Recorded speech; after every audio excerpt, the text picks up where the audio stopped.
ദ്വീപുകൾ തമ്മിൽ കൈകോർക്കുന്നു. കേരളത്തിന് ഒരു അടിപൊളി തീരദേശ പാലം കൂടി.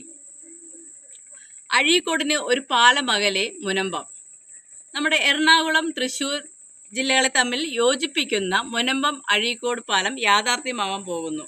അതുമാത്രമല്ല, വൈപ്പിൻ കയ്പമംഗലം നിയോജക മണ്ഡലങ്ങൾ തമ്മിൽ യോജിപ്പിക്കുന്ന ഒരു പാലം കൂടിയാണിത്. കിഫ്ബിയിൽ നിന്നും 160 കോടി രൂപ ചെലവഴിച്ചാണ് പാലം പണി തുടങ്ങിയിരിക്കുന്നത്. തീരദേശ ഹൈവേയുടെ ഒരു പ്രധാന ഇടനാഴി കൂടിയാണ് മുനമ്പം അഴീക്കോട് പാലം. 900 മീറ്റർ നീളമുള്ള ഈ പാലത്തിൻ്റെ വീതി 15 മീറ്ററാണ്. 12 തൂണുകളുള്ള ഈ പാലത്തിൻ്റെ 10 തൂണുകളും പുഴയ്ക്കടിയിലാണ് സ്ഥിതി ചെയ്യുന്നത്. 2025 അവസാനത്തോടു കൂടി പാലം പണി പൂർത്തിയാകുമെന്നാണ് പ്രതീക്ഷ.